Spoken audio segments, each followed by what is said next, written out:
بسم اللہ الرحمن الرحیم۔ رسول اللہ صلی اللہ علیہ وآلہ وسلم نے ارشاد فرمایا، کوئی عورت کسی میت پر 3 دن سے زائد سوگ نہ کرے، البتہ خاوند پر 4 ماہ 10 دن کا سوگ کرے، اور وہ یمنی لکیردار چادر کے سوا رنگے ہوئے کپڑے بھی نہ پہنے، نہ سرما ڈالے اور نہ خوشبو لگائے۔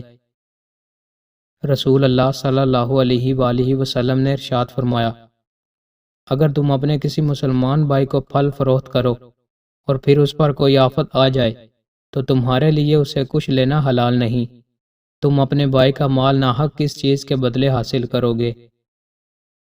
رسول اللہ صلی اللہ علیہ وآلہ وسلم نے ارشاد فرمایا، ہر وہ خطبہ جس میں حمد و ثنا نہ ہو تو وہ کٹے ہوئے ہاتھ کی طرح ہے۔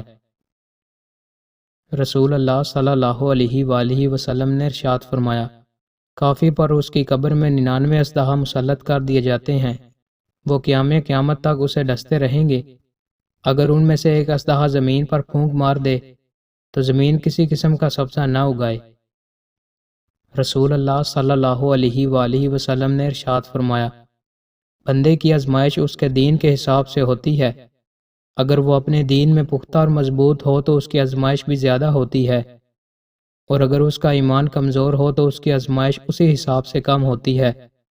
بندے پر مسلسل آزمائشیں آتی رہتی ہیں، حتیٰ کہ وہ اسے ایسا پاک کر دیتی ہیں کہ وہ زمین پر چل پھر رہا ہوتا ہے اور اس کے ذمے کوئی گناہ نہیں ہوتا۔ دوستوں، مزید اچھی ویڈیوز کے لیے ہمارے چینل کو سبسکرائب لازمی کریں۔ بہت شکریہ۔